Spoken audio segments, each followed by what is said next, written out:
Hello. नमस्कार सभी को। मेरा नाम सौरभ है और मैं आपका स्वागत करता हूँ इंजीनियरिंग थर्मोडायनेमिक्स इन हिंदी इस एनपीटीईएल कोर्स के लाइव सेशन में। ये हमारा 10वां लाइव सेशन है और इस 10वें लाइव सेशन में हम 10वें सप्ताह में जो टॉपिक्स डिस्कस किए गए हैं उन पर चर्चा करेंगे।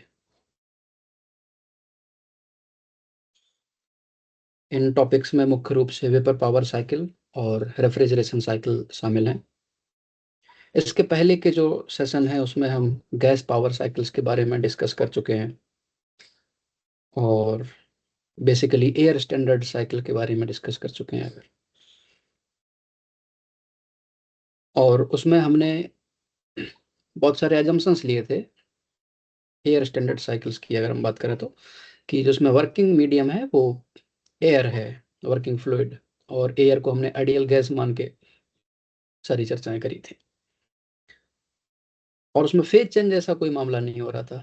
एयर जो थी वो आइडियल गैस थी, राइट। लेकिन जब हम वेपर पावर साइकिल्स की बात करेंगे तो यहाँ पर फेज चेंज भी हो रहा होगा। और उसके पहले के सेशंस में हमने कार्नोट साइकिल के बारे में चर्चा करी थी और ये भी चर्चा करी थी कि अगर कोई engine, heat engine Carnot cycle के ऊपर आधारित है तो उसकी इफिशियंसी सबसे ज़्यादा होगी। उससे ज़्यादा इफिशियंसी वाला कोई हीट इंजन नहीं हो सकता। और अगर कोई हीट इंजन किन्हीं दो टेम्परेचर लिमिट्स के बीच में काम कर रहा है, दो थर्मल रिजर्वायर के बीच में जिनका टेम्परेचर फिक्स है, तो उन सभी हीट इंजन्स का जो उन दो पर्टिकुलर थर्मल रिजर्वायर के बीच में काम कर रहे हैं, और अगर वो रिवर्सिबल हैं तो सबकी इफिशियंसी बराबर होगी और मैक्सिमम होगी। इरिवर्सिबल केस में वो एफिशिएंसी कम हो जाती है, राइट। तो आज का जो हमारा विषय है, जैसे भी हमने बोला कि वेपर पावर साइकिल और रेफ्रिजरेशन साइकिल, इनके ऊपर में आज हम फोकस करेंगे। और हमेशा की तरह हम कुछ सवाल हल करने की कोशिश करेंगे और सवालों को हल करने के सिलसिले में जिन कॉन्सेप्ट्स को हम इस्तेमाल करेंगे उन कॉन्सेप्ट्स पर हम चर्चा करते जाएंगे एक एक करके। ठीक है। तो पहला खंड है, ये वस्तुनिष्ठ प्रश्न है इसमें, यानी कि ऑब्जेक्टिव टाइप क्वेश्चंस हैं, multiple choice questions. Question number 1 से शुरू करते हैं। क्वेश्चन नंबर 1 कह रहा है कि limitation of the vapour power cycle क्या है। कार्नोट वेपर पावर साइकिल, ठीक है। तो कार्नोट साइकिल, कोई भी प्रकार का कार्नोट साइकिल हो, वर्किंग फ्लूइड की बात अगर हम ना भी करें तो कार्नोट साइकिल में एफिशिएंसी सबसे ज़्यादा होती है। तो क्यों ना हम जो भी वेपर पावर, सॉरी, कोई भी हम पावर साइकिल बना रहे हैं, that can be gas power cycle और वेपर पावर साइकिल, क्यों ना उसमें एग्जैक्टली कार्नोट साइकिल को ही यूज कर लिया जाए, क्योंकि उसकी एफिशिएंसी तो सबसे ज़्यादा है। हम ऑटो साइकिल या डीजल साइकिल या फिर अभी जो रैंकाइन साइकिल के बारे में चर्चा करने वाले हैं, क्यों इस तरह की साइकिल्स का हम इस्तेमाल कर रहे हैं। जो हमारे रियल केसेस हैं, प्रैक्टिकल केसेस हैं, पावर प्लांट्स हैं या इंजन्स हैं, उसमें कार्नोट साइकिल का ही इस्तेमाल क्यों नहीं कर लेते हैं। तो उससे संबंधित ये प्रश्न है। हम कार्नोट साइकिल इसलिए नहीं इस्तेमाल कर लेते हैं क्योंकि उसके साथ बहुत सारी चैलेंजेस हैं, उनको प्रैक्टिकली इंप्लीमेंट करना बड़ा मुश्किल है। तो क्या क्या चैलेंजेस हैं, इस प्रश्न को हल करने के पहले उन सारी चैलेंजेस के बारे में एक बार बात अगर कर लें, सारी नहीं तो कम से कम जो मुख्य चुनौतियां हैं उनके बारे में अगर हम चर्चा कर लें, देन आई थिंक तब ये इस सवाल को हल करना बहुत आसान हो जाएगा हमारे लिए। तो सबसे पहले तो हमें वेपर, सॉरी, कार्नोट साइकिल के बारे में एक बार दोबारा रिवाइज करना पड़ेगा। कार्नोट साइकिल में एक साइकिल है, पहली बात तो इसमें चार प्रोसेस से मिलकर ये साइकिल बनती है। इसमें दो आइसोथर्मल प्रोसेसेस और दो एडियाबैटिक प्रोसेसेस होती हैं। और heat addition from source and heat rejection to sink, ये आइसोथर्मल प्रोसेस होती हैं। और बाकी दो आइसो, सॉरी, एडियाबैटिक एक्सपेंशन जिसमें हमको वर्क मिलता है और एडियाबैटिक कंप्रेशन, ये प्रोसेसेस होती हैं। तो अब इसी कार्नोट साइकिल को रियल लाइफ में या प्रैक्टिकली जो पावर प्लांट होते हैं उसमें इम्प्लीमेंट करने में क्या क्या चुनौतियां हैं। तो पहली चुनौती तो अगर हम देखें कि जो इसमें हीट एडिशन या हीट रिजेक्शन हो रहा है ये आइसोथर्मल है। और अगर हम किसी एक गैस के साथ काम कर रहे हैं, किसी सिंपल कंप्रेसिबल सिस्टम में जिसमें केवल एक गैस है, उस केस में हीट एडिशन या हीट रिजेक्शन के दौरान टेम्परेचर मेंटेन करना मुश्किल काम है। लेकिन एक गैस की बजाय अगर हम मिक्सचर की अगर बात करें, लिक्विड और उसका वेपर, वो हमारे पास एज ए वर्किंग फ्लूइड, और अगर हम प्रेशर कांस्टेंट कर दें, तो हमने पढ़ रखा है प्योर सब्सटेंसेस वाले अध्याय में कि वेपर और लिक्विड का जो मिक्सचर होता है उसमें अगर हम प्रेशर फिक्स कर दें तो टेम्परेचर ऑटोमेटिकली फिक्स हो जाता है। ठीक है, तो मिक्सचर में, लिक्विड और वेपर के मिक्सचर में अगर हीट ऐड किया जा रहा है at a constant pressure, then temperature will remain constant. ठीक है, और यही सेम चीज हीट रिजेक्शन के लिए भी लागू है कि मल्टीफेज में या फिर इस पर्टिकुलर केस में लिक्विड और गैस का जो मिक्सचर है, आई मीन लिक्विड और उसकी वेपर का जो मिक्सचर है, उसमें हीट ऐड करें या हीट बाहर निकालें उससे, लेकिन अगर हमने प्रेशर उसका कांस्टेंट करके रखा है तो टेम्परेचर भी कांस्टेंट रहेगा। तो ये आइसोथर्मल हीट रिजेक्शन और आइसोथर्मल हीट एडिशन की प्रोसेस हमको लग रहा है कि लगभग लगभग हल हो गई, जो तो कार्नोट जैसा हम पहुंच रहे हैं। लेकिन इसके साथ एक दिक्कत ये भी है कि अगर हम इसका जो डायग्राम बनाए, टीएस डायग्राम मान लीजिए बनाते हैं, तो ये इस डोम रीजन होता है और इस डोम रीजन के अंदर का जो इलाका है, ये इलाका वो लिक्विड और वेपर का मिक्सचर वाला इलाका है। और ये जो पॉइंट है ऊपर, सबसे ऊपर पॉइंट, ये क्रिटिकल पॉइंट होता है। ठीक है, तो अगर हम इस मिक्सचर होने का फायदा लेना चाहते हैं, इसके वर्किंग फ्लूइड के मिक्सचर यानी लिक्विड और उसके वेपर के मिक्सचर होने का फायदा लेना चाहते हैं, तो हमें इस पर्टिकुलर डोम के अंदर में काम करना पड़ेगा। तो अब डोम के अंदर हमें काम करना है तो हम इस क्रिटिकल पॉइंट के नीचे वाले टेम्परेचर पर ही हम काम कर सकते हैं। ठीक है, तो इस तरह से हम कह सकते हैं कि इस क्रिटिकल पॉइंट ने, या फिर हमारा जो रिक्वायरमेंट है कि हम इस मिक्सचर के अंदर में काम करें, तो उसकी वजह से हमने एक लिमिट लगा दी अपने हायर टेम्परेचर पर। ठीक है, तो ये जो टी मैक्स है, ये क्रिटिकल टेम्परेचर से कम रहना पड़ेगा, राइट। और हमने ये भी पढ़ रखा है कि जो कार्नोट साइकिल की इफिशियंसी होती है वो टेम्परेचर्स पर डिपेंड करती है।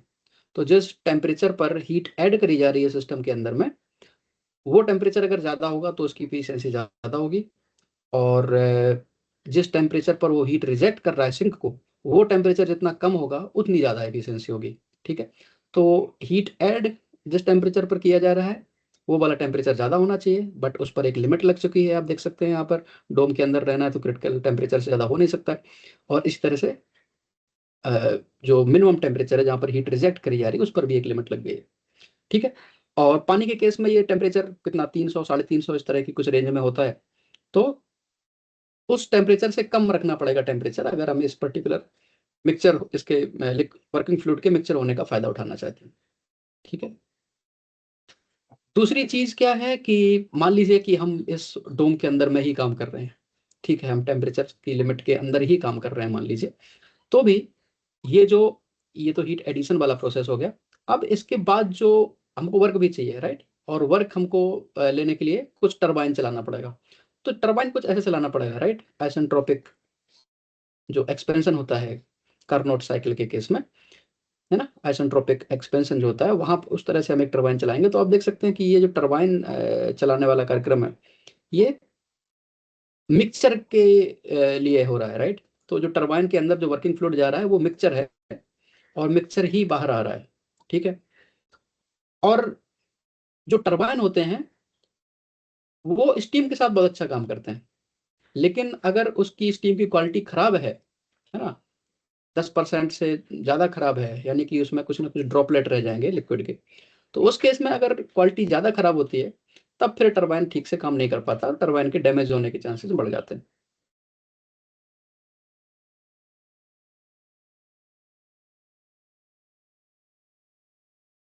ठीक, और अब इसके आगे और क्या समस्या होगी इसके अलावा, इसके अलावा अब इसके बाद कंडेंसर आएगा, राइट। इसके बाद एक कंडेंसर आएगा जो कि स्टीम से, सॉरी, टरबाइन से जो मिक्सचर बाहर आ रहा है स्टीम और लिक्विड का, उसको कंडेंस करके लिक्विड में बना दे। और उस कंडेंसर के बाद फिर आएगा पंप। ठीक है, अब इस कंडेंसर को मैं कुछ नंबर लिख देता हूँ यहाँ पर, 2, 1 से 2 तक हीट ऐड किया जा रहा है, और मिक्सचर को हीट ऐड किया जा रहा है एट ए कांस्टेंट प्रेशर। तो टेम्परेचर कांस्टेंट है यहाँ पर।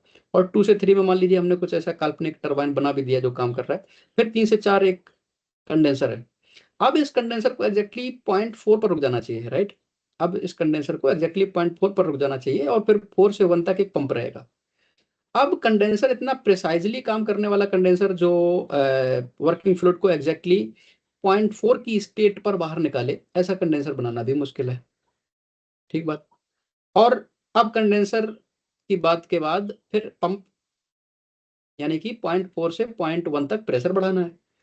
अब प्रेशर बढ़ाने के लिए अगर ये लिक्विड है तो उसके लिए पंप यूज करेंगे, और अगर ये वेपर है तो उसके लिए कंप्रेसर यूज करेंगे। लेकिन अगर ये मिक्सचर है तो उसमें पंप भी ठीक से काम नहीं कर पाएगा। तो ये एक उसके साथ अलग चुनौती है। तो ये दुनिया भर की उसके साथ प्रॉब्लम है, उसको प्रैक्टिकली इसलिए इंप्लीमेंट करना बड़ा मुश्किल काम है। आप डोम के अगर बाहर लेके जाएंगे तो फिर ये कांस्टेंट टेम्परेचर मेंटेन कर पाना बड़ा मुश्किल हो जाएगा।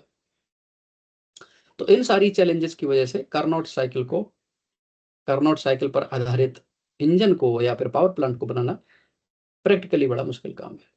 इसलिए हमको ये प्रैक्टिकल केसेस में कार्नोट इंजन देखने को नहीं मिल पाते। तो अब सवाल पर वापस आते हैं। मेरे ख्याल से अब जो जो मुख्य मुख्य चीज़ें हैं उन पर हम बात कर चुके हैं, तो अब इसका उत्तर देना आसान होना चाहिए। सवाल कह रहा है, why is the Carnot cycle considered impractical for a vapour power plant even if we neglect friction. अगर फ्रिक्शन नेग्लेक्ट भी करते हैं, यहाँ पर जो हमने बात करी है ना, यहाँ पर हमने फ्रिक्शन की बात नहीं करी, सारी चीज़ों को हमने ऐसा सॉरी सारी चीज़ों को हमने रिवर्सिबल मान के किया है। जैसे 2 से 3 वाली जो प्रोसेस है, टरबाइन के अंदर प्रोसेस हो रही है, इसको भी हमने रिवर्सिबल माना है। लेकिन इसके बाद भी समस्याएं हैं, टरबाइन को खराब क्वालिटी वाली मिक्सचर के साथ काम करना पड़ रहा है। ठीक है, तो देखते हैं कि करके क्या विकल्प है। पहला ऑप्शन कह रहा है कि heat addition at constant pressure is impossible. तो ये ठीक बात नहीं है, कांस्टेंट प्रेशर पर हीट ऐड करी जा सकती है, so that is not a challenge. Option B कह रहा है, it is extremely difficult to compress two phase mixture to a saturated liquid state. तो आप 0.4 से 0.1 तक का ये स्टेप देखेंगे, यहाँ पर इसको कंप्रेस किया जा रहा है और कंप्रेस होने के बाद ये सैचुरेटेड लिक्विड बन गया है। तो ये कर पाना मुश्किल काम है। ये बात सही है कि मिक्सचर को कंप्रेस करना मुश्किल काम है, तो ऑप्शन बी सही है अभी के लिए। और बाकी ऑप्शन देख लेते हैं। ऑप्शन सी कह रहा है, boiler temperature must be kept below the critical temperature. ये बात भी सही है, लेकिन अगर क्रिटिकल टेम्परेचर के नीचे काम करें तब तो फिर वो कार्नोट साइकिल हो जाएगा। ठीक। और आखिरी ऑप्शन है वो कह रहा है कि isentropic expansion of dry steam is impossible. ये सही नहीं है ना। स्टीम का एक्सपेंशन, अगर ड्राई स्टीम भी है, इसमें कोई लिक्विड का कंपोनेंट नहीं, 100% क्वालिटी वाला अगर मिक्सचर है, तो वो तो बढ़िया है टरबाइन के लिए। ठीक है ना। तो ऑप्शन बी यहाँ पर सही है, क्योंकि टू फेज मिक्सचर को कंप्रेस करना मुश्किल काम होता है। पंप होगा लिक्विड को बहुत अच्छे से हैंडल करेगा, कंप्रेसर होगा वो वेपर को बहुत अच्छे से हैंडल करेगा, लेकिन मिक्सचर को हैंडल करना, उसको कंप्रेस करना एक चुनौती भरा काम है। और ऑप्शन सी में भी जो बात कर रहा है कि क्रिटिकल टेम्परेचर से नीचे टेम्परेचर रखने पड़ेंगे, ये बात सही है, इसकी वजह से इफिशियंसी कम हो जाएगी, लेकिन वो इसके प्रैक्टिकल इम्प्लीमेंटेशन को मुश्किल नहीं बना रहा है ना, वो चैलेंजिंग नहीं बना रहा है। मतलब इम्प्लीमेंट किया जा सकता है, हालांकि उसकी इफिशियंसी कम रहेगी। तो मुझे लगता है कि अब सारी चीज़ें क्लियर होंगी इसकी। Okay, so if everything is clear, then probably we can move to the next question. Question number 2। Question number 2 है, रैंकाइन साइकिल जो होता है उसमें सुपर हीटिंग क्यों करते हैं। तो सबसे पहले तो एक बार रैंकाइन साइकिल फिर से बना लेते हैं। अच्छा, इसमें जो प्रोसेसेस हैं, 4 प्रोसेसेस, वो प्रोसेसेस सारी आपको क्लियर होनी चाहिए। ठीक है। ये जो रैंकाइन साइकिल है, ये 4 प्रोसेस से मिलकर बन रही है। ठीक।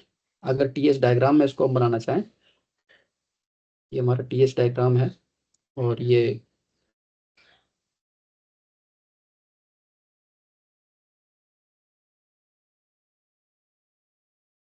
तो सबसे पहले तो जो लिक्विड है, पानी है, उसको बॉयलर में कांस्टेंट प्रेशर पर गर्म किया जाता है।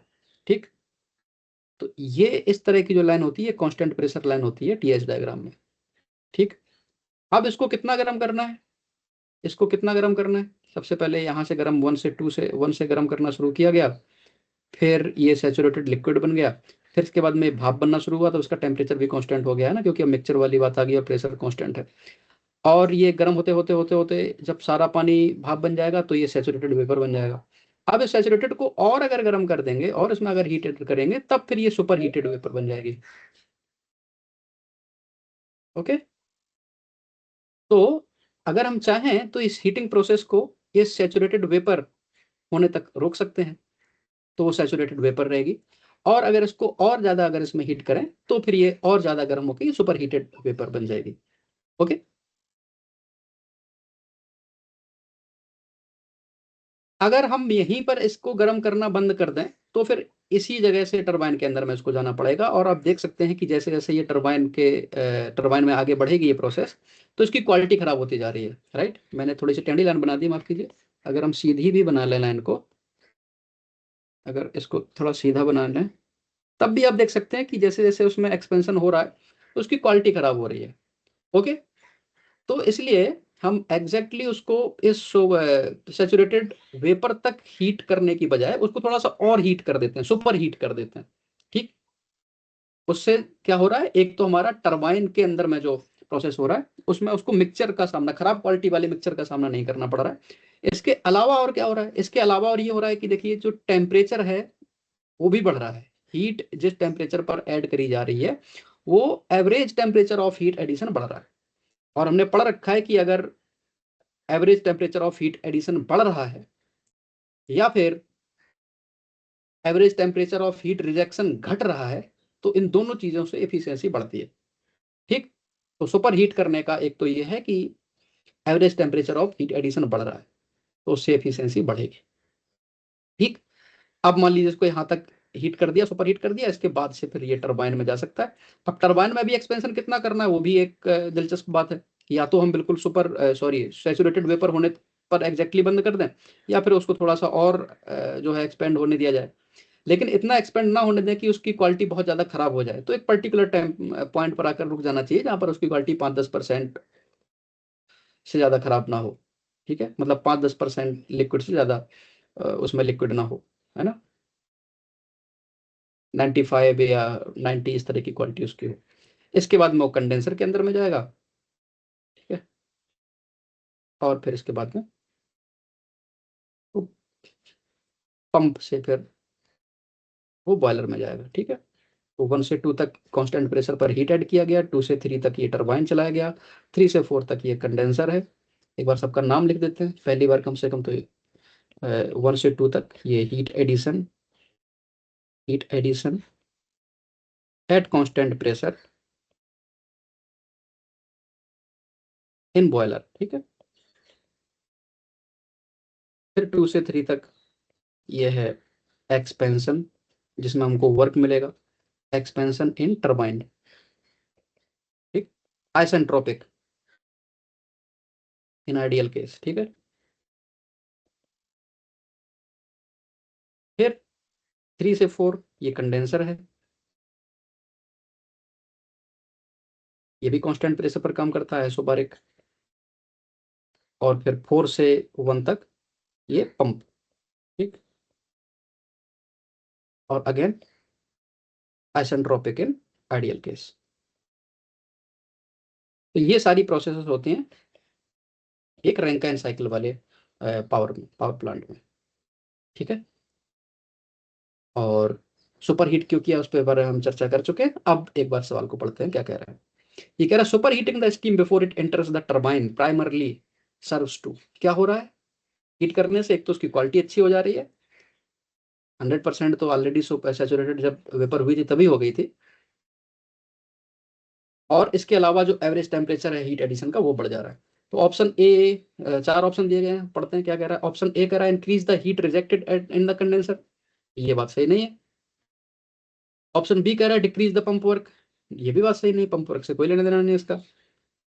तीसरा ऑप्शन कह रहा है increase the moisture content in the turbine exit, ये बात भी सही नहीं है, टरबाइन एग्जिट पे मॉइस्चर कंटेंट कम होगा, है ना, क्योंकि क्वालिटी बेहतर क्वालिटी होगी अगर उसको सुपर हीट कर देंगे इनलेट के पहले। और चौथा ऑप्शन है वो कह रहा है increase the thermal efficiency and protect turbine blade from erosion. ये बात सही है कि average temperature of heat addition बढ़ जाएगा तो उसकी एफिशिएंसी बढ़ जाएगी, थर्मल एफिशिएंसी बढ़ जाएगी, और जो टरबाइन का एग्जिट है वहां पर आप देख सकते हैं कि वो बेहतर क्वालिटी, ज़्यादा अच्छी क्वालिटी पे निकलेगा। अगर उसको हमने ऑलरेडी सुपर हीट करके रखा था तो इससे टरबाइन ब्लेड हैं वो सेफ रहेंगे, उसमें इरोजन होने के चांसेस कम हो जाएंगे। ठीक बात। उम्मीद करते हैं ये बात भी क्लियर होगी इसमें जो चीज़ हमने डिस्कस करी। ये प्रोसेसेस सारी क्लियर होना बहुत जरूरी है क्योंकि यही चार मुख्य प्रोसेस हैं जो वेपर पावर साइकिल में इस्तेमाल होती हैं, और इन्हीं में कुछ ना कुछ बदलाव करके उसमें मॉडिफाई करके इफिशिएंसी बढ़ाने के लिए पावर प्लांट में यूज करते हैं। बट जो बेस लाइन प्रोसेसेस हैं, जो फंडामेंटल प्रोसेस हैं, वो मोटा मोटा ये रहती है। ठीक है। अब इसके बाद अगले सवाल की तरफ चलते हैं। Question number 3। क्वेश्चन नंबर 3 कह रहा है कि effect of lowering condenser pressure को कम करने से क्या प्रभाव होता है। तो एक बार फिर से हम ये चित्र बनाएंगे टीएस डायग्राम वाला।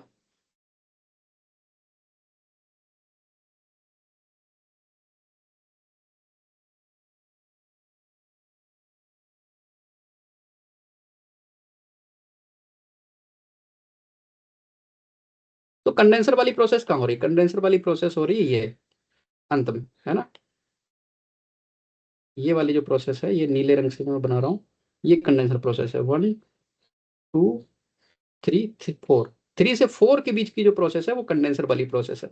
अब वो कह रहा है कि अगर इसका प्रेशर कम कर दिया जाए तो क्या होगा, है ना। अगर इसका प्रेशर कम कर दिया जाए तो क्या होगा, तो ये कोई यहाँ नीचे और चला जाएगा, तो यानी इसका टेम्परेचर और कम हो जाएगा कंडेंसर का।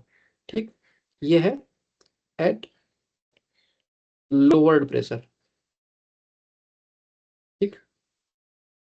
तो इसका टेम्परेचर कम हो गया, तो प्रेशर कम करने से इसका टेम्परेचर कम हो जाएगा। और हम ये बात पहले चर्चा कर चुके हैं कि हीट रिजेक्शन वाला जो temperature, average temperature of heat rejection, अगर वो कम होगा तो एफिशिएंसी बढ़ेगी। और इसके अलावा और क्या होगा, और अगर हम ये बात कह रहे हैं कि ये टेम्परेचर कम करने से एफिशिएंसी बढ़ेगी तो उसको और कम कर देते हैं, उसको और ज़्यादा कम प्रेशर कर देते हैं, एटमॉस्फेयर से भी कम कर देते हैं, और ज़्यादा कम कर देते हैं। तो इससे दिक्कतें आएंगी। क्या दिक्कतें आएंगी, कंडेंसर का जो प्रेशर है वो आसपास के जो एटमॉस्फेरिक प्रेशर उससे अगर बहुत ज़्यादा कम होगा तो एटमॉस्फेयर की गैसें जो है वो कंडेंसर में घुसने की कोशिश करेंगी, तो उसमें लीकेज के इशू बढ़ सकते हैं। ठीक है। तो अब एक बार विकल्प देख लेते हैं क्या कह रहा है। पहले सवाल पढ़ते हैं। If the condenser pressure is lowered below the atmospheric pressure then thermal efficiency.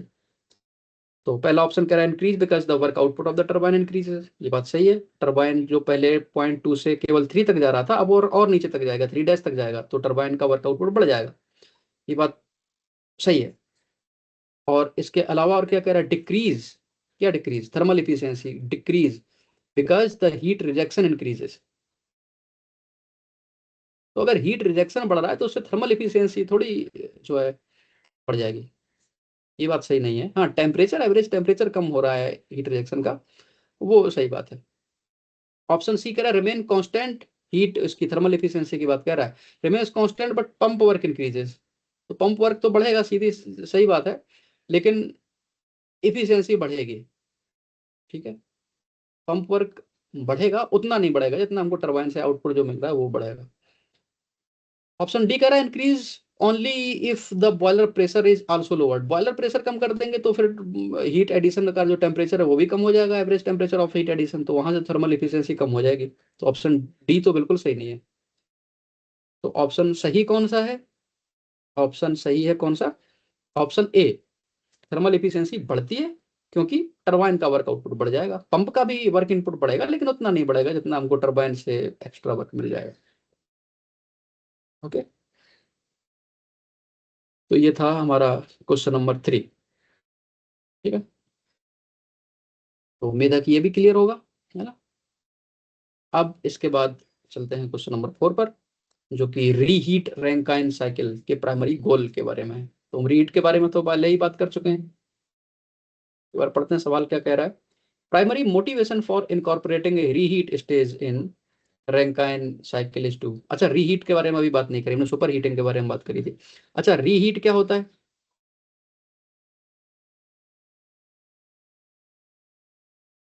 Reheat ये होता है कि पहले बात तो हम इसका टीएस डायग्राम बनाते हैं। तो ये हीट एडिशन प्रोसेस है। ठीक। रीहीट ये होता है कि एक बार हमने टरबाइन चलाया, ठीक, इसके बाद इसको अगर फिर से गर्म कर दिया है तो क्या होगा? जरूरी नहीं कि वहां पूरा नीचे तक लेके आए, यहाँ से भी वापस से गर्म कर सकते हैं। मतलब थोड़ी देर टरबाइन चलाया फिर उसको गर्म कर दिया। ठीक। तो अब देखिए, अगर हम रीहीट करेंगे, कई सारे स्टेज अगर हम रीहीट के लगा देंगे तो जो average temperature of heat addition है वो बढ़ जाएगा। ठीक। Average temperature of heat addition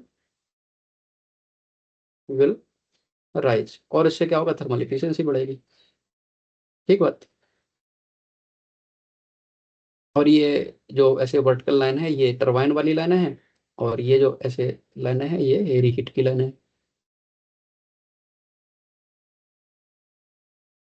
option देखते हैं, कह रहा है decrease the work input to pump. यहाँ देखो, पंप से साथ हम छेड़छाड़ नहीं कर रहे हैं, तो ये ठीक बात नहीं है।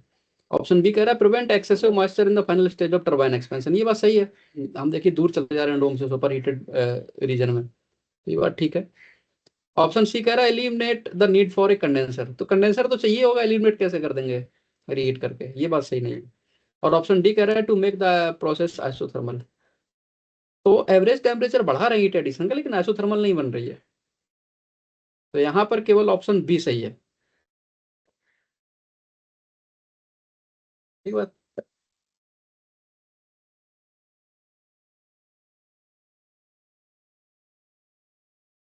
इसका टीएच डायग्राम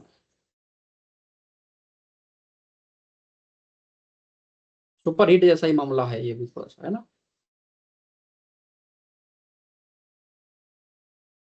तो अब अगर क्वेश्चन नंबर 4 स्पष्ट है तो अगले सवाल की तरफ चल सकते हैं, क्वेश्चन नंबर 5 की तरफ। क्वेश्चन 5 है ये फीड वाटर हीटर्स के बारे में। अब ये फीड वाटर क्या होता है, अब इसकी चर्चा करते हैं, फिर इसके बाद ये सवाल हल करेंगे। ठीक है।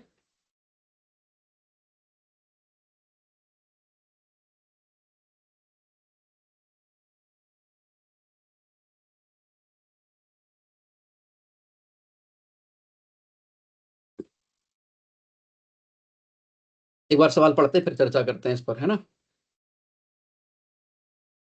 सवाल कह रहा है कि in a regenerative cycle using O F W H यानी कि open feed water heater, the extracted steam and the feed water. ये सारे टर्म क्या हैं, इनके बारे में पहले बात करते हैं, फिर इसको हल करेंगे। पहले तो टीएस डायग्राम बनाते हैं रैंकाइन साइकिल का।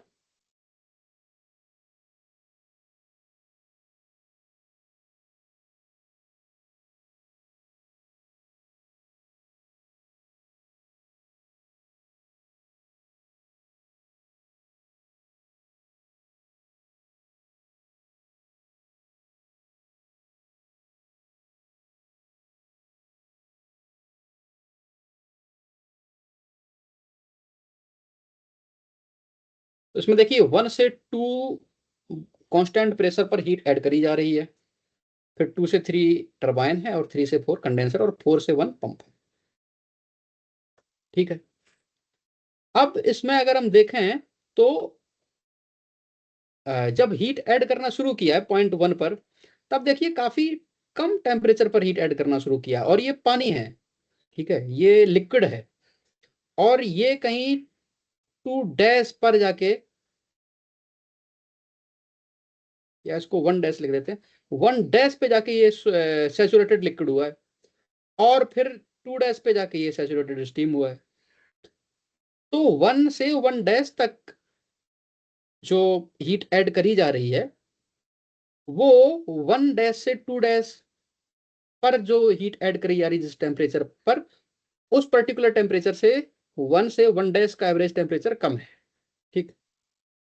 मैं रिपीट करता हूं कि 1 से 1 डैश तक जो हीट ऐड करी जा रही है, उस हीट एडिशन प्रोसेस के दौरान जो एवरेज टेम्परेचर है, वो टेम्परेचर बाकी हीट एडिशन की जो रिमेनिंग बचा हुआ पार्ट है उसके मुकाबले ये एवरेज टेम्परेचर कम है। और अगर हीट एडिशन का एवरेज टेम्परेचर कम है तो उससे कहीं ना कहीं इफिशियंसी कम होगी, क्योंकि हम बात कर चुके हैं इस बारे में कि average temperature of heat addition if that is increased then thermal efficiency will be increased, and if the average temperature of heat rejection is decreased then again thermal efficiency will increase. Okay, तो अगर ये 1 से 1 dash तक यहां पर जो heat add करी जा रही बॉयलर में, उतना अगर इसको पहले कहीं और से अगर हीट कर लिया जाए और बॉयलर वाली जो प्रोसेस है वो 1 डैश से शुरू करें हम, ठीक है, बॉयलर की जो प्रोसेस है वो 1 डैश से शुरू करें, 1 डैश से इस पॉइंट 2 तक या जहां तक भी हमको हीट करना वहां तक, तो आप देखिए कि जो एवरेज टेम्परेचर है हीट एडिशन बढ़ जाएगा, क्योंकि 1 से लेकर 1 डैश तक हमने इसको ऑलरेडी गर्म करके रखा होगा कहीं ना कहीं से। अब कैसे गर्म करेंगे उसके बारे में बात करते हैं, बट ये बात स्पष्ट होनी चाहिए कि उससे बॉयलर के अंदर में जो हीट ऐड करी जा रही है उसका एवरेज टेम्परेचर बढ़ा रहेगा, क्योंकि ऑलरेडी ये गर्म हो रखा है। ठीक है, कहां तक गर्म हो रखा है? सेचुरेटेड लिक्विड बनने तक, 0.1 डैश तक। ठीक है, इस 1 डैश वाली स्टेज तक ये गर्म हो रखा होगा। अब इसको गर्म करें कैसे? गर्म करने के लिए या तो एक और बॉयलर लगाएं, लेकिन उससे कोई फायदा है नहीं, क्योंकि जब एक बॉयलर में गर्म कर रहे थे एक और बॉयलर लगा के क्या फायदा है ना? उससे भी इफेक्टिवली कुछ फायदा होगा नहीं, कमी खराबी होगा मामला। तो उसके लिए क्या करते हैं कि जो टरबाइन है, टरबाइन की ही अगर कुछ वेपर इस्तेमाल कर ली जाए, टरबाइन से कहीं से उसमें ऐसा सिस्टम बना लिया जाए कि टरबाइन से स्टीम बाहर निकालने किसी पॉइंट से, और वो स्टीम की हीट से इस पर्टिकुलर वाटर को जो कि पंप से बाहर आ रहा है, ठीक है, जो 0.1 है दैट इज पंप आउटलेट, ठीक है, दैट इज पंप आउटलेट, और पंप आउटलेट से जो पानी बाहर आता है उसको फीड वाटर कहते हैं। तो यहाँ पर जो सारे टर्म है उनकी भी डेफिनेशन लिख लेंगे। फीड वाटर है, ये क्या है? Water coming out from pump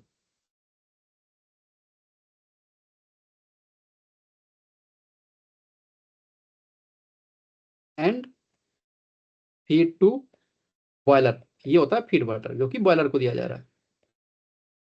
ठीक, तो जो फीड वाटर है पंप से बाहर आ रहा है, इसको डायरेक्टली बॉयलर में देने की बजाय इसको किसी हीट एक्सचेंजर में या किसी ऐसी जगह इसको भेजा जाए जहां पे इसको गर्म किया जा सके सैचुरेटेड लिक्विड बनने तक, फिर इसके बाद इसको बॉयलर में भेजा जाए। तो उससे क्या होगा? इफिशियंसी बढ़ जाएगी, क्योंकि average temperature of heat addition बढ़ जाएगा। अब ये कैसे किया जाएगा? अभी हमने बात करी कि जो टरबाइन है, टरबाइन से ही कुछ ले लिया जाए स्टीम किसी तरीके से, जिसको ब्लीडिंग ऐसा बोलते हैं।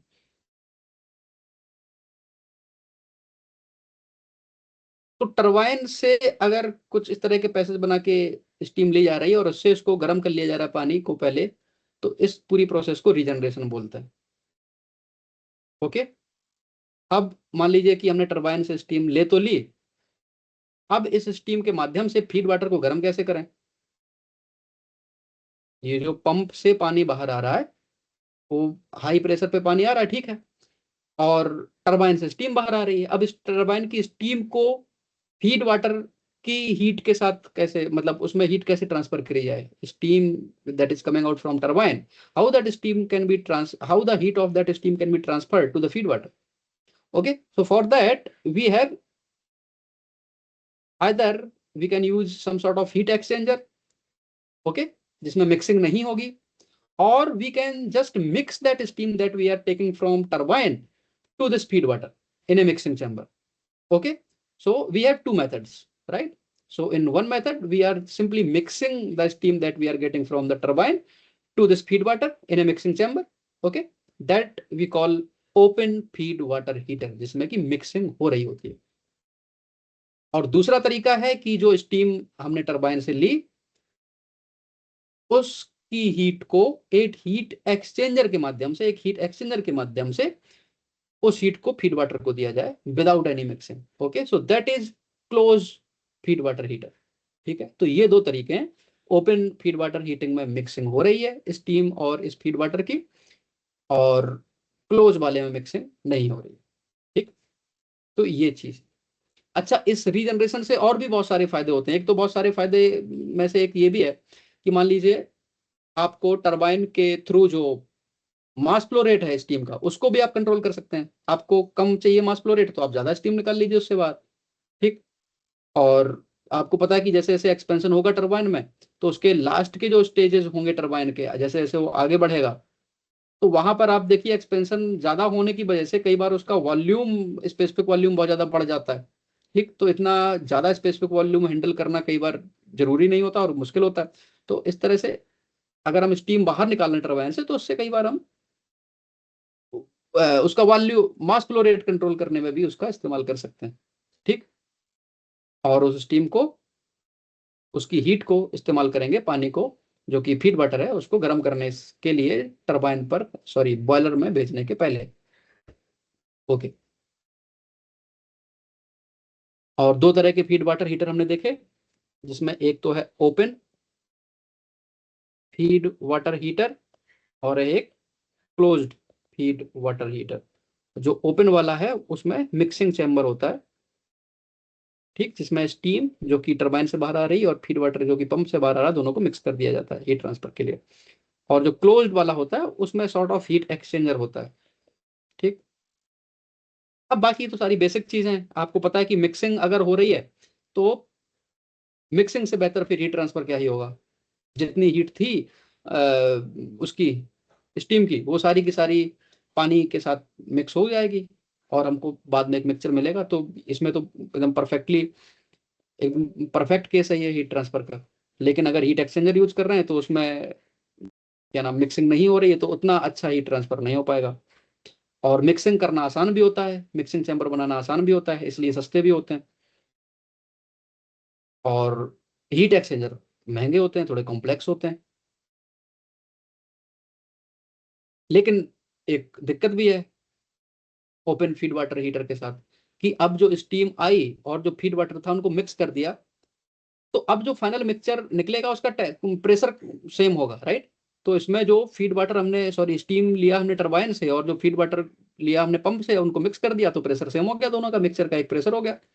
अब इस मिक्सचर को अगर बॉयलर में तक ले जाना है, तो उस पूरे मिक्सचर को एक बार फिर से एक दूसरे पंप से गुजारना पड़ेगा। ठीक है, एक दूसरे पंप से गुजारना पड़ेगा, जो कि अ, इसलिए गुजारना पड़ेगा ताकि वो पंप उसको बॉयलर के प्रेशर तक लेकर जाए। ठीक है। जो फीड वाटर पंप से आया था, पहले पंप से, कंडेंसर के जस्ट बाद जो पंप था, उस पंप से जो फीड वाटर आया उसमें हमने स्टीम मिक्स कर दी। अब दोनों का प्रेशर एक एक सेम प्रेशर हो गया, स्टीम का और उसका फीड वाटर का एक मिक्सचर बन गया। अब उस मिक्सचर को भी प्रेशराइज करना पड़ेगा, तभी हम बॉयलर तक लेके जा पाएंगे उसको। तो उसमें एक दूसरे पंप की भी जरूरत पड़ेगी, लेकिन क्लोज्ड वाले में तो ऐसा कुछ नहीं होगा। क्लोज वाले में एक ही पंप की जरूरत पड़ेगी। तो ये एक क्लोज वाले के साथ ये वाला फायदा हो जाता है कि उसमें एक अलग से पंप की जरूरत नहीं पड़ती। ठीक। और जितने ज्यादा रीजनरेशन प्रोसेस यूज करेंगे, उतनी ज्यादा हम एफिशिएंसी बढ़ा पाएंगे। ठीक। तो जो आजकल के मॉडर्न जो पावर प्लांट है, उसमें कई कई बार 7-8 रीजनरेशन स्टेज यूज हो जाते हैं। और जो मॉडर्न पावर प्लांट होते हैं उसमें केवल ओपन या केवल क्लोज्ड ऐसा यूज नहीं होता है, दोनों का कॉम्बिनेशन यूज होता है। और लगभग हर पावर प्लांट में ये फीड वाटर हीटर का यूज होता है रीजनरेशन प्रोसेस का। जब इसका 1920s के आसपास जब इसका कॉन्सेप्ट आया, तब से लेकर अब तक ये इस्तेमाल में है। और जैसे भी मैंने बोला कि जितने ज्यादा आप रीजनरेशन स्टेज बढ़ाते जाएंगे, इफिशियंसी बढ़ती जाएगी। लेकिन इसका मतलब ये नहीं कि आप सैकड़ों हजारों रीजनरेशन स्टेज लगा देंगे, क्योंकि रीजनरेशन स्टेप लगाने के लिए आपको हीट एक्सचेंजर या फिर मिक्सिंग चैम्बर का इस्तेमाल करना पड़ेगा। तो इसकी कॉस्ट अलग से आएगी। और इफिशियंसी बढ़ने से जो आपका फ्यूल का सेविंग हो रहा है, वो अगर सेविंग हमको इतनी नहीं मिल रही जितनी कॉस्ट बढ़ गई इसकी हीट एक्सचेंजर की या मिक्सिंग चैम्बर की, तब तो कोई फायदा ही नहीं है। ठीक है। तो सिस्टम और कॉम्प्लेक्स जैसे जैसे होता जाता है, तो कॉस्ट बढ़ती जाती है ज्यादा अगर स्टेजेस यूज करेंगे। और अगर वो कॉस्ट इतनी बढ़ती जा रही है कि बढ़ी हुई इफिशियंसी से जो हमारा रही फ्यूल की कॉस्ट की बचत हो रही है उसको जस्टिफाई नहीं कर रही है, तो फिर कहीं ना कहीं हमको एक ऑप्टिमाइज करना पड़ता है। ठीक बात। तो ये सारी चीजें हैं इस फीड वाटर हीटर्स को लेकर, क्लोज्ड हो या ओपन हो, ये सारी चीजें। तो अब एक बार सवाल देखते हैं और आंसर करते हैं इसको। ये क्या कह रहा है question, in a regenerative cycle using open feed water heater. तो ओपन वाले में भी हमने बात करी कि इसमें मिक्सिंग होती है, ठीक है, मिक्सिंग चैम्बर होता है सिंपली। द एक्सटर्नल स्टीम यानी कि जो टरबाइन से आ रही है, एंड फीड वाटर जो कि पहले वाले पंप से बाहर आ रहा है। पहला विकल्प कह रहा है कि exchange heat through metal partition without mixing, ये बात सही नहीं है, मिक्सिंग होती है। ओके। ऑप्शन बी कह रहा है directly mix resulting in a single saturated liquid stream, ये बात सही है। अच्छा, इसमें एक बड़ी इंपॉर्टेंट बात है कि सिंगल सैचुरेटेड लिक्विड स्ट्रीम, जो मिक्सचर है हम चाहते हैं कि वो एक सैचुरेटेड लिक्विड बन के बाहर निकले, ठीक है। तो उतनी स्टीम निकालेंगे हम कैलकुलेशन करके, कितनी स्टीम स्टीम की जरूरत है ताकि जो फाइनल मिक्सचर हो वो सैचुरेटेड लिक्विड बाहर बन के बाहर निकले, ठीक बात। थर्ड ऑप्शन कह रहा है throttle together to condenser pressure, condenser pressure पे क्यों लेके जाएं, जो मिक्सचर है that will be throttle to condenser pressure, ये सही नहीं है। उसको पंप करेंगे कहां तक, बॉयलर प्रेशर तक, ठीक। तो सी ऑप्शन सही नहीं है। आखिरी ऑप्शन कह रहा है reach the boiler pressure before entering the heater, boiler pressure तक उसको गर्म कर दिया before this open feed water heater, ये सही नहीं है ना।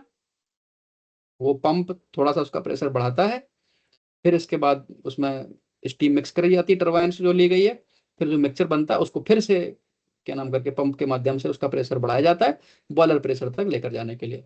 तो इसलिए ऑप्शन केवल बी सही है, बाकी ऑप्शन सही नहीं है, ठीक बात।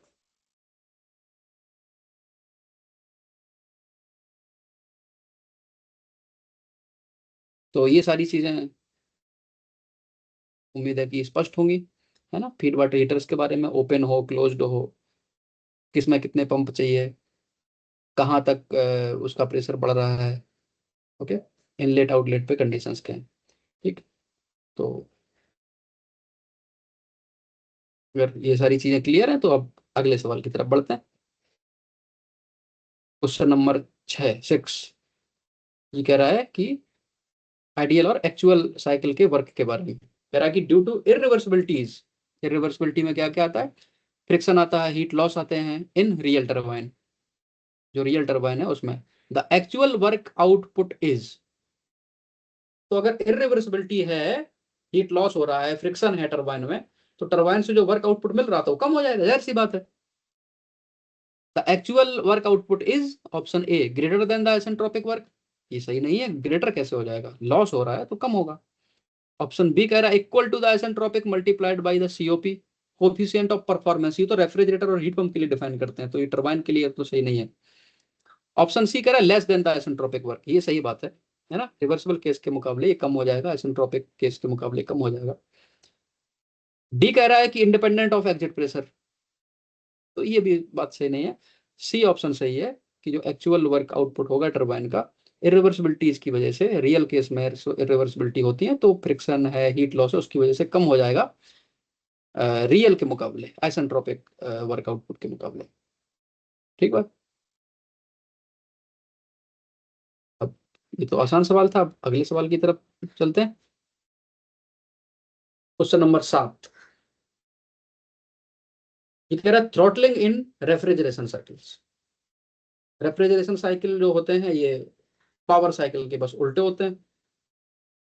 इसमें वर्क प्रोड्यूसिंग साइकिल नहीं होते, इनको वर्क देना पड़ता है, नेट वर्क इनमें देना पड़ता है।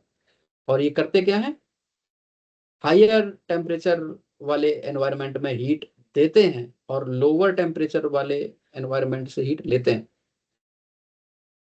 ठीक बात। थ्रॉटलिंग प्रोसेस के बारे में है, तो सारे स्टेप सेम होते हैं, बस रिवर्स डायरेक्शन में होते हैं, ठीक। जहां पर टरबाइन में एक्सपेंशन हो रहा था वहां पर एक कंप्रेसर होता है जो कि कंप्रेस करता है, और जहां पर पंप था पहले या कंप्रेसर था वहां पर एक टरबाइन आ सकता है, लेकिन टरबाइन यूज नहीं करते हैं, उसमें एक थ्रोटलिंग वाल्व का इस्तेमाल करते हैं। और सवाल भी शायद यही कह रहा है कि in vapour compression refrigeration cycle the expansion valve that is throttling device is use instead of an isentropic turbine, why isentropic turbine को इस्तेमाल करने की बजाय थ्रोटलिंग डिवाइस का यूज करते हैं। तो सिंपल सा आंसर है कि जो टरबाइन भी अगर हम यूज करें हैं थ्रोटलिंग डिवाइस की जगह तो उससे हमको वर्क आउटपुट मिलेगा, लेकिन कितना वर्क आउटपुट मिलेगा, कोई प्रैक्टिकल केस में उसको यूज कर पाए बहुत कम जो है उससे वर्क आउटपुट मिलेगा जो कि किसी काम खास काम नहीं आएगा हमारे। और इसके अलावा भी दिक्कतें होंगी, क्योंकि टरबाइन को हाई क्वालिटी मिक्सचर का सामना करना पड़ेगा, है ना। और टरबाइन जो है वो खराब क्वालिटी वाले मिक्सचर के साथ काम नहीं करना चाहता। ओके, तो अब विकल्प देखते हैं कि करके। ऑप्शन ए कह रहा है throttling increases the cooling effect. ऐसा नहीं है, थ्रॉटलिंग से कूलिंग इफेक्ट बढ़ नहीं जाएगा। जो थ्रॉटलिंग में होता, जो टरबाइन के केस में जितना कूलिंग होता लगभग उसी तरह से इतने भी उतना कूलिंग होगा, लेकिन प्रैक्टिकल इंप्लीमेंटेशन चैलेंजिंग है, इसलिए नहीं यूज करते हैं। ऑप्शन बी कह रहा है कि turbine handling A high quality mixture is expensive and produces negligible work. ये बात सही है। हाई क्वालिटी नहीं, लो क्वालिटी, है ना उसमें। ऑप्शन सी कह रहा है throttling is a constant entropic process. Constant क्या है ये? हाँ, कांस्टेंट एंट्रोपी प्रोसेस नहीं, थ्रोटलिंग में एंट्रोपी कांस्टेंट नहीं होती है। ये काफी ज्यादा इरिवर्सिबिलिटी इन्वॉल्व होती है। लास्ट ऑप्शन कह रहा है prevents the refrigerant from becoming a super heated vapour. ये भी सही नहीं है। ठीक बात।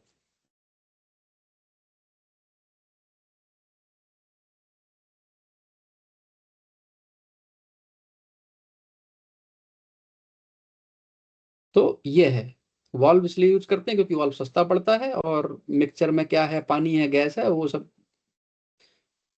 का लोड नहीं रहता है। ठीक बात। तो आप क्वेश्चन नंबर 8 की तरफ चलते हैं। क्वेश्चन नंबर 8 कह रहा है कि सब कूलिंग इज रेफ्रिजरेटर। सब कूलिंग क्या होता है?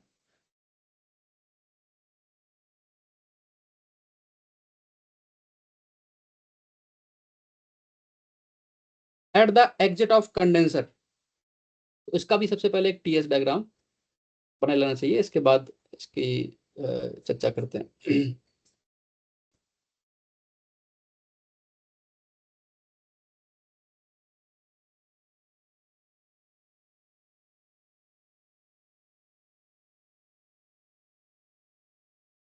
सॉरी।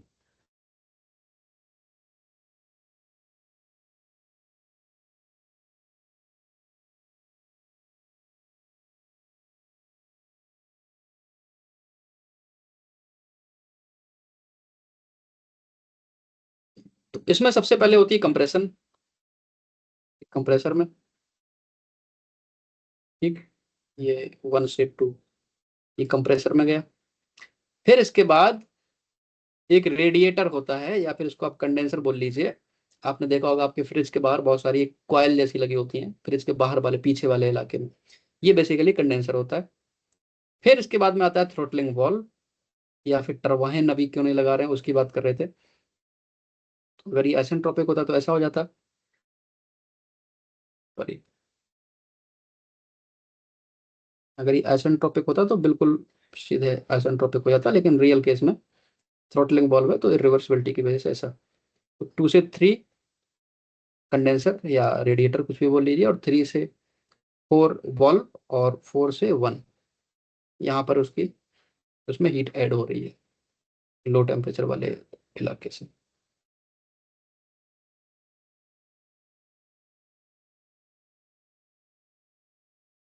ओके, तो 2 से 3 वाला जो जगह है कंडेंसर, उसमें देखिए टेम्परेचर कम हो रहा है। अगर इसको और ज़्यादा ठंडा किया जाए, है ना, यहाँ पर जब हम सेचुरेटेड लिक्विड पर आकर रुक गए, अगर यहाँ पर ना रुकें, और ज़्यादा अगर इसको ठंडा करें, तो यहाँ से 3 डैश में पहुंच जाएंगे। उससे क्या फायदा होगा? उससे होगा कि ये और ज़्यादा ठंडा हो गया है। और इसका कोफिशिएंट ऑफ परफॉर्मेंस का जो फार्मूला है, उसमें आपने देखा होगा कि अगर ये TH है, ये अगर और कम हो रहा है, तो फिर उसका कोफिशिएंट ऑफ परफॉर्मेंस बढ़ता है ना। तो ऑप्शन देखते हैं क्या कह रहा है कि डिक्रीज द कूलिंग कैपेसिटी। ये बात सही नहीं, कूलिंग कैपेसिटी कम कैसे हो रही, ज्यादा हो रही कूलिंग कैपेसिटी, और ज्यादा ठंडा कर रहे हैं उसको। ऑप्शन बी कह रहा है increase the work output required by compressor. और ये भी सही नहीं है, क्योंकि कंप्रेसर के साथ तो हम छेड़छाड़ कर नहीं रहे हैं, कंप्रेसर तो 1 से 2 के बीच में है। ऑप्शन सी कह रहा है increase the cooling capacity of the cycle. ये बात सही है ना, क्योंकि उसको ज्यादा ठंडा कर दिया जा रहा है। वाल्व में जाने के पहले ही उसकी एंथैल्पी कम कर दी गई। ठीक, वाल्व जो है 3 से 4 तक है, लेकिन उसकी एंथैल्पी और ज्यादा ऑलरेडी कम कर दी गई, ठंडा एक्स्ट्रा ठंडा करके उसको सब कूल करके, तो कूलिंग कैपेसिटी बढ़ जाएगी। आखिरी ऑप्शन कह रहा है if sorry is possible only in super heated region. ये बात सही नहीं है, सुपर हीटेड रीजन में क्यों, ये तो इधर की सब कूल लिक्विड की बात हो रही है, तो ये भी सही नहीं है, केवल थर्ड ऑप्शन सही है। अब क्वेश्चन नंबर 9 को सॉल्व करते हैं। ये रैंकाइन साइकिल की सेकंड लॉ ऑफ इफिशिएंसी के बारे में है। ये कह रहा है फिर रैंकाइन साइकिल है जो थर्मल इफिशिएंसी ऑफ 35%। एक रैंकाइन साइकिल है, उसकी थर्मल इफिशिएंसी 35% है, बहुत अच्छी बात है। एंड द सोर्स और sink temperature allow for a Carnot cycle efficiency of 60%। The second law efficiency is, तो हमें पता है कि जो मैक्सिमम इफिशिएंसी होती है कार्नोट साइकिल की होती है, और इस केस में 60% दिया है। और जो एक्चुअल जो आई मीन रैंकाइन साइकिल उसकी इफिशिएंसी 35% है, तो सेकंड लॉ इफिशिएंसी क्या होती है, जो हमारा रियल साइकिल है, जो एक्चुअल साइकिल है, उसकी एफिशिएंसी का रेशियो कार्नोट साइकिल की इफिशिएंसी के साथ। ठीक, तो बहुत आसान बात हो गई। तो जो एक्चुअल साइकिल है रैंकाइन साइकिल, उसकी इफिशिएंसी 35% है और उसकी 60% है, तो ये इसकी इफिशिएंसी आएगी, ये लगभग आएगा 0.583। एक बार आप कैलकुलेट करके देखिए, मैं इसको ऐसे डायरेक्टली लिख दिया हूँ, तो इसकी इफिशियंसी लगभग 58% आएगी, सेकेंड लॉ इफिशियंसी। ओके, तो एक तरह से जो सेकेंड लॉ इफिशियंसी होती है वो बताती है कि हम आइडियल साइकिल या रिवर्सिबल साइकिल के कितने करीब हैं। कार्नोट साइकिल के कितने करीब है।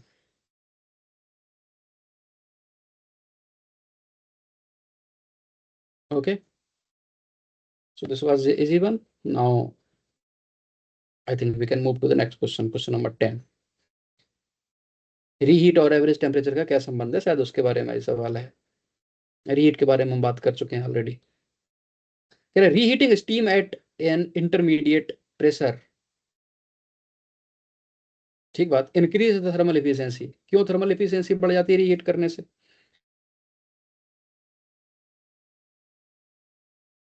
यहाँ पर जो इसको बार बार रीहीट करते हैं उससे एफिशिएंसी क्यों बढ़ जाती है, क्योंकि जो एवरेज टेम्परेचर है हीट एडिशन का, ज्यादा मैंने नीचे तक बना दिया, सॉरी,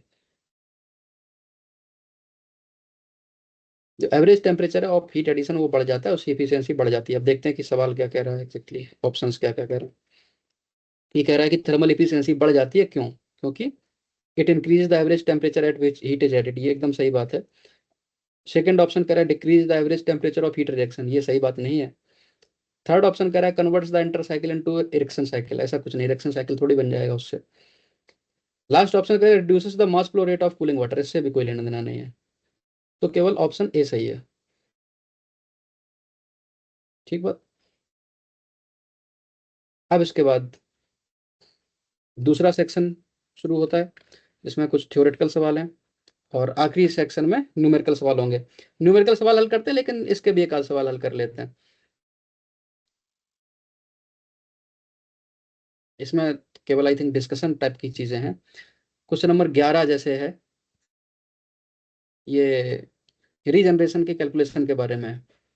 ये कह रहा है कि एक्सप्लेन करिए कि हाउ रीजनरेशन एक्सट्रैक्ट, रीजनरेशन में क्या होता है कि extracting steam from turbine and that steam will be used to heat the feed water, right. It increase the efficiency even though it reduces the mass flow rate through the lower stages of turbine. Turbine से mass flow rate कम हो जाएगा, उसका work output कम हो जाएगा, लेकिन इसके बाद भी एफिशिएंसी बढ़ रही है। क्यों एफिशिएंसी बढ़ रही है, क्योंकि हमने जो पानी बॉयलर में जा रहा था उसको पहले से गर्म कर लिया, तो जो average temperature of heat addition है वो बढ़ जा रहा है। ठीक है, तो ये उसका मामला है जो कि हमने अभी डिस्कस कर चुके हैं रीजनरेशन के केस में। ओके, सो ये बात ध्यान रखने की है कि रीजनरेशन के केस में टरबाइन का वर्क आउटपुट कम हो जाता है, लेकिन इसके बाद भी इफिशियंसी बढ़ जाती है, क्योंकि average temperature of heat addition बढ़ जाता है, क्योंकि जो फीड वाटर था उसको पहले से गर्म होगा बॉयलर में जाने के पहले। और ये गर्म कैसे होगा? यही स्टीम जो कि हमने टरबाइन से निकाली है उसके माध्यम से। आइदर हम मिक्सिंग कर दें उसकी फीड वाटर के साथ, या फिर किसी हीट एक्सचेंजर में हीट ट्रांसफर करवा दें उसका। ठीक बात।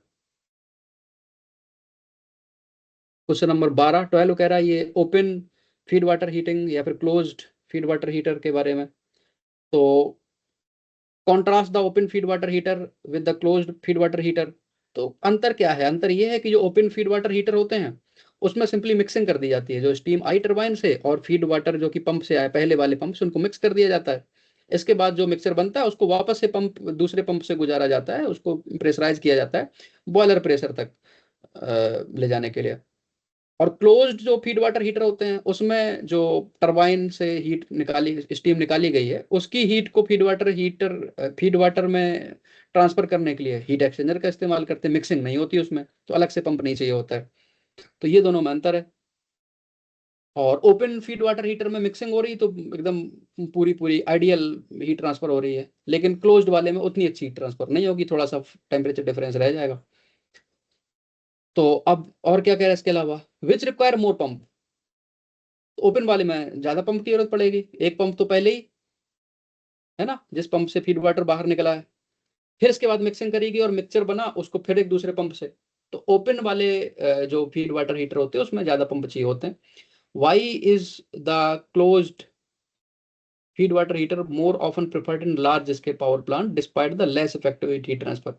तो इसीलिए, क्योंकि उसमें एक तो पंप की जरूरत नहीं पड़ रही है, और जो प्रेशर है वो अलग अलग रह सकता है, स्टीम का प्रेशर अलग रह सकता है, और जो फीड वाटर उसका प्रेशर अलग अलग रह सकता है, फ्लेक्सिबिलिटी मिलती है।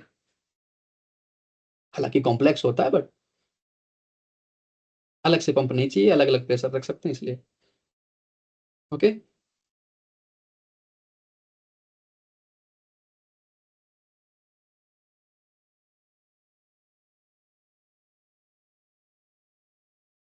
ये अगला 13वां क्वेश्चन है। ये standard engineering practice limit the moisture content at the turbine exit approximately तो 10 to 15%।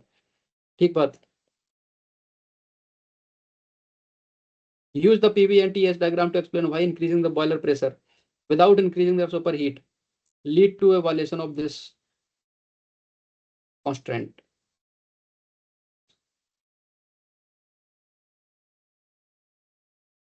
तो क्वेश्चन नंबर 13 क्या कह रहा है? 13 कह रहा है कि जो सुपर हीटेड, सॉरी, स्टैंडर्ड जो इंजीनियरिंग प्रैक्टिसेस हैं उसमें मॉइस्चर कंटेंट हमने डिस्कस कर चुकी। टरबाइन में मॉइस्चर कंटेंट 10-15% से ज़्यादा नहीं होना चाहिए, नहीं तो खराब हो जाएगा टरबाइन का ब्लेड। तो अगर बॉयलर प्रेशर बढ़ा दिया जाए, सुपर हीट नहीं कर रहे हैं, केवल बॉयलर प्रेशर बढ़ा रहे हैं, तो क्या होगा उससे? तो if the boiler pressure is increased but super heat हम नहीं इंक्रीज कर रहे हैं, तो उससे क्या होगा? तो उससे जो एक्सपेंशन लाइन है वो शिफ्ट होगी।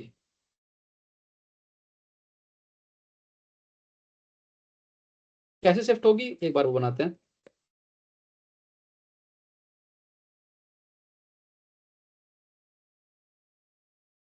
ये हमारा टीएस डायग्राम, मान लीजिए टीएस बना रहे हैं। तो ये हमारा पहले वाले केस के लिए है। अब मान लीजिए इस कह रहा है कि इसका प्रेशर अगर बढ़ा दिया जाए, बॉयलर प्रेशर बढ़ा दिया जाए, और कह रहा है कि सुपर हीट यहीं तक रखा जाएगा, इस टेम्परेचर तक ही रखा जाएगा, इससे ज़्यादा सुपर हीट नहीं करेंगे। ये, अब देखिए ये, तो अब देखो, अब देखिए कि ये खराब हो रही है क्वालिटी इसकी। तो ये चक्कर है। तो सुपर हीट इस टेम्परेचर से ज़्यादा अगर नहीं करेंगे, तो केवल प्रेशर बढ़ाएंगे, तो फिर वो और ख़राब होगी क्वालिटी इसकी। ठीक। तो इससे क्या हुआ कि ये वाला जो पॉइंट था इसका, ये इधर की तरफ शिफ्ट हो गया, देखो, है ना। तो जो टरबाइन एग्जिट पॉइंट है,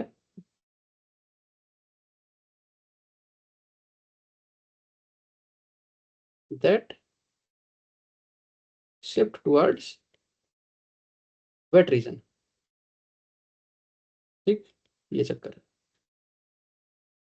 और मॉइस्चर बढ़ जाएगा तो उससे टरबाइन के ब्लेड खराब होने की चांसेस रहेंगे। ओके। तो ये सारी चीजें, इसी तरह से और भी इसमें कुछ क्वेश्चन है। ये इसमें सॉल्व करने टाइप के नहीं है, ज़्यादा से ज़्यादा इसमें डायग्राम बना के या फिर सिंपल कुछ लॉजिक के माध्यम से इनको हल किए जा सकते हैं। तो इनको एक बार आप पढ़िए, ये बहुत कॉन्सेप्ट्स पर आधारित ही हैं, और अगर कुछ दिक्कत आती है तो इनको नेक्स्ट सेशन में डिस्कस करेंगे। अब कुछ न्यूमेरिकल भी कर लेते हैं। तो ये बचे हुए सवाल एक बार आप करिए इनको। अब कुछ न्यूमेरिकल क्वेश्चन है, अब इनको भी एक आध कुछ क्वेश्चन हल कर लेते हैं। तो क्वेश्चन नंबर 21 ये कह रहा है Rankine cycle with isentropic efficiency. एक रैंकाइन साइकिल है, उसमें आइसेंट्रोपिक एफिशिएंसी दी गई, यानी कि उसमें जो टरबाइन वगैरह हैं वो आइसेंट्रोपिक नहीं होंगे, आइडियल नहीं होंगे, तभी उनकी एफिशिएंसी दिया गया होगा। A steam power plant operates on a ideal Rankine cycle between 10 megapascal and 10 kilopascal, यानी कि जो टरबाइन है उसके इनलेट और आउटलेट के प्रेशर्स दिए गए हैं। Steam enters the turbine at 500 degree Celsius. ठीक बात। If the isentropic efficiency of the turbine is 85% and pump is 90%, ये सारी चीजें परसेंट में दिया गया, 80, 85 और 90। माफ कीजिए। तो सवाल पूछ रहा है पहला, कैलकुलेट एक्चुअल टरबाइन वर्क, और दूसरा सवाल कह रहा है कि determine the actual thermal efficiency, और कुछ डेटा भी दिया गया। जब डेटा दिया गया तब तो फिर कुछ मुश्किल ही नहीं रह गया।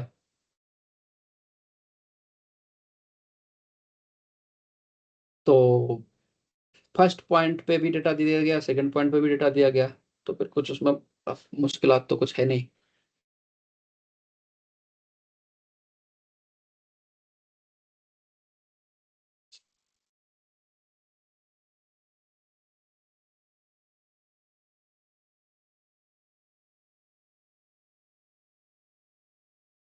सारी ही कंडीशन दे दी गई है।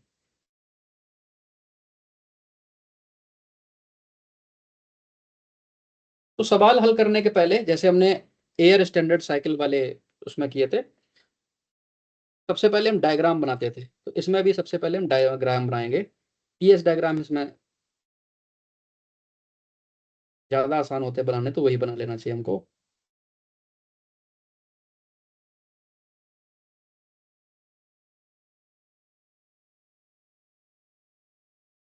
तो सबसे पहले तो ये बॉयलर वाली प्रोसेस, फिर इसके बाद टरबाइन वाली प्रोसेस, फिर इसके बाद कंडेंसर, और फिर पंप।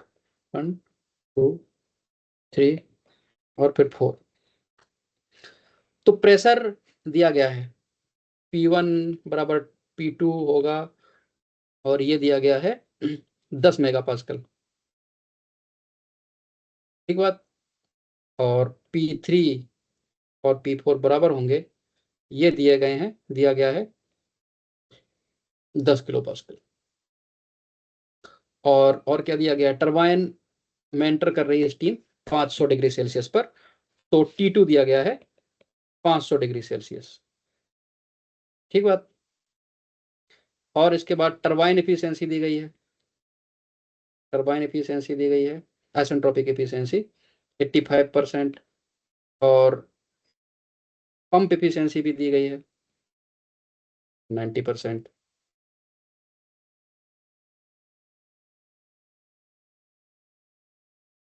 तो अब इसको सॉल्व करते हैं।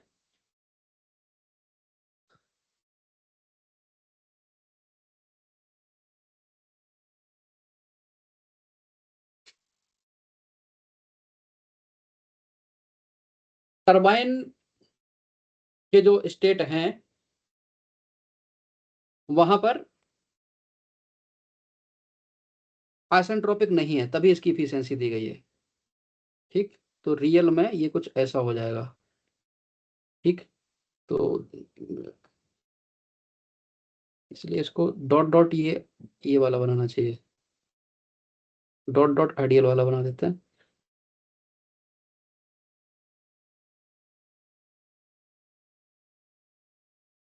और ये है रियल वाला 3 डैश। ठीक बात।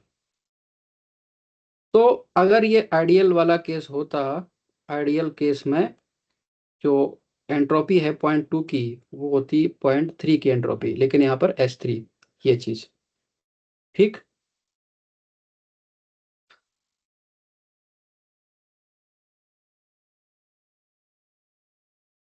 और ये मिट गया इसका,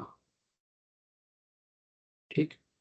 अब आइसेंट्रोपिक ना होने की वजह से इसका ड्राइनेस फैक्टर बढ़ गया है, ठीक बात। अब वो कितना हो गया है बढ़ के, वो इस पॉइंट पर अगर हम पॉइंट 3 पर ड्राइनेस फैक्टर लिखें, उसको क्या लिख सकते हैं?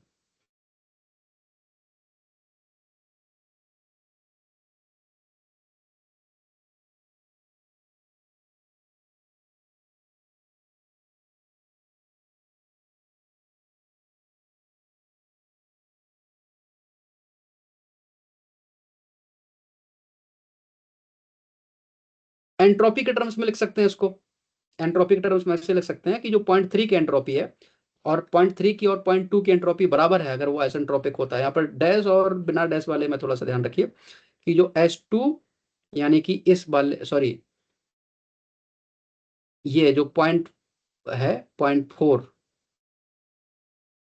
नहीं, ये जो पॉइंट थ्री की एंट्रोपी S3 माइनस ये जो SF यानी सैचुरेटेड फ्लूइड है उसकी entropy divided by this SFG, ठीक। यानी पॉइंट 3 की एंट्रोपी और यहाँ पर 3 पर जो प्रेशर है उस प्रेशर पर सैचुरेटेड फ्लूइड की एंट्रोपी, उसका difference divided by this SFG, ठीक है। यानी कि difference of entropy of saturated gas and fluid, ठीक। और S3 और S2 की एंट्रोपी बराबर है, ठीक।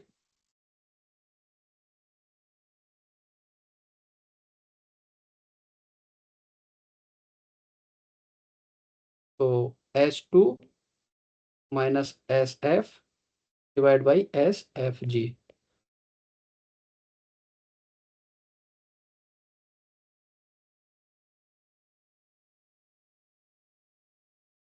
ये बराबर है।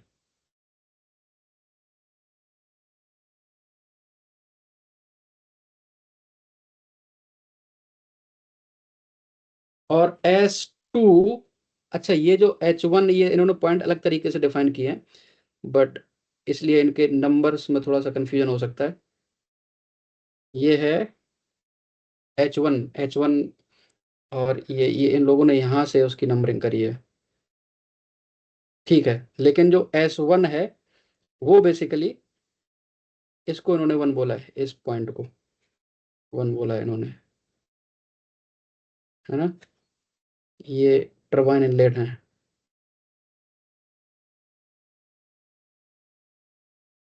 और ये जो इसके बाद वाले हैं ये सारे टरबाइन आउटलेट हैं। इसलिए नंबर्स में थोड़ा सा आगे पीछे है, but anyways S2 is turbine inlet, जो कि है 6.5995, और टरबाइन आउटपुट क्योंकि ये 10 kPa पर है, वहां पर इसकी जो इफिशियंसी है वो है SF, not turbine output, this thing, I mean, हाँ, ये जो कंडेंसर वाला बात है ना, इस प्रेशर पर, इस पर्टिकुलर प्रेशर, P3 और P4 पर, वहां पर जो SF है वो है 0.6492 और डिवाइड बाई ये जो SFG है 7.4996, ठीक। तो ये चीज हमें कैलकुलेट करनी पड़ेगी। तो यहाँ से X4 नहीं, X3, है ना, X3 की क्वालिटी निकाल रहे हैं ना पॉइंट 3 पर, ये हमको मिल जाएगी। तो पॉइंट 3 पर जो क्वालिटी है ये हम यहाँ से कैलकुलेट करेंगे इस वैल्यू को। तो मैं डायरेक्ट इसका वैल्यू लिख दे रहा हूँ, एक बार आप कैलकुलेशन चेक करिए, तो ये आएगा 7 इतना। तो ये इसकी क्वालिटी है इस जगह पर, ठीक बात। अब हमको क्वालिटी अगर पता है इस जगह पे, तो हम इसकी एंथैल्पी भी निकाल सकते हैं। तो H3 क्या होगा? H3 होगा यहाँ पर जो फ्लूइड की एंथैल्पी है HF प्लस जो क्वालिटी हमने निकाली है X3 टाइम्स HFG, ठीक, तो अगेन ये भी चीजें हमको दी गई हैं, क्वेश्चन में डेटा दिया गया है, ये हम वैल्यू सब्स्टिट्यूट करेंगे तो हमको मिल जाएगी 0.3 पर एंथैल्पी। और ये आइसेंट्रोपिक वाले के लिए है ना, 0.3 है, आइसेंट्रोपिक वाला पॉइंट है, ये वाला है, ये आइसेंट्रोपिक वाला पॉइंट है। अगर टर्बाइन में आइसेंट्रोपिक एक्सपेंशन हुआ था तो 191.8 प्लस अभी जो क्वालिटी निकाली 0.793 times S F G. S F G कितना है, not S, H, H F G, ये है 2392.1, 92.1। तो इसकी भी वैल्यू हम कैलकुलेट कर लेंगे, और ये वैल्यू आएगी, मैं डायरेक्टली लिख रहा हूँ, 2090 किलो जूल पर केजी। ठीक बात, अब ये आ गया। ठीक, अब आइसेंट्रोपिक केस में isentropic work output of turbine, ये कितना होगा, ये होगा H2 माइनस H3, और H2 है ये 1 और 2 का थोड़ा सा गड़बड़ हो गया है, लेकिन आप समझिए क्या है। जो 2 है, हमने जो चित्र बना दिया, डायग्राम बना दिया, उसमें 2 पॉइंट को हमने टरबाइन इनलेट माना है, और इसमें जो डेटा दिया गया उसमें 1 को उन्होंने टरबाइन इनलेट बोला है। बहरहाल टरबाइन इनलेट पर जो वैल्यू है वो है 3357.1, 3357.1 माइनस H3 जो हमने निकाला है 2390 किलो जूल पर केजी, ये है आइसेंट्रोपिक वर्क आउटपुट। ठीक बात,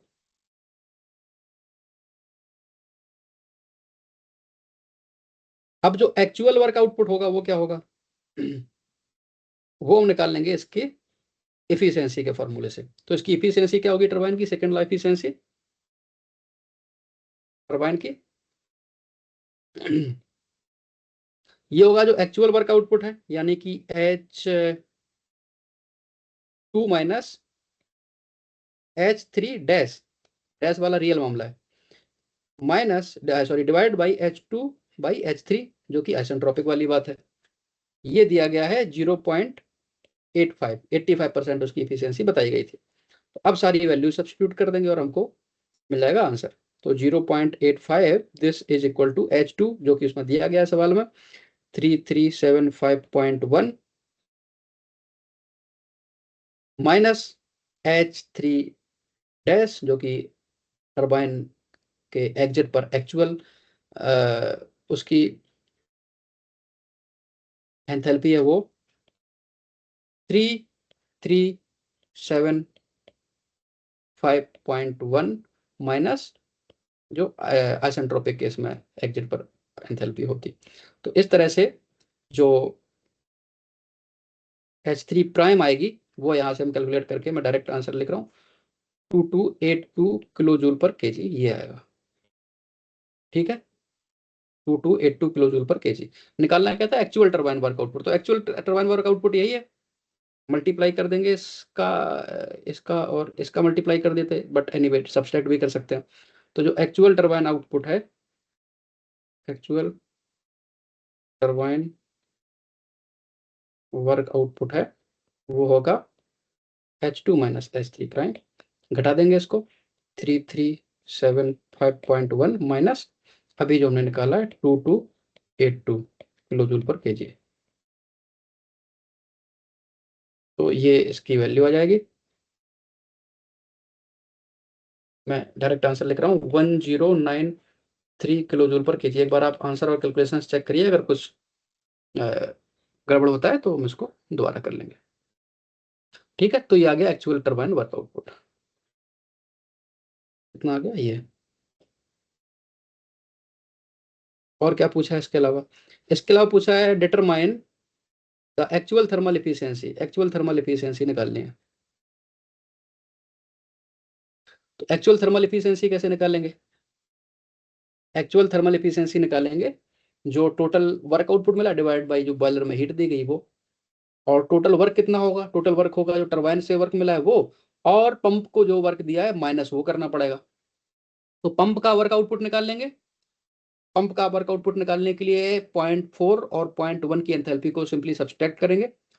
ठीक, आइडियल केस में वो मिनिमम होगा, लेकिन क्योंकि यहाँ पर एफिशिएंसी दी गई है तो H4 और H1 जब घटाएंगे उसमें इसकी एफिशिएंसी जो दी गई है 90%, तो 0.9 से डिवाइड करना पड़ेगा, तो एक्स्ट्रा मतलब ज्यादा वर्क इनपुट चाहिए पंप को, वो मिल जाएगा हमको।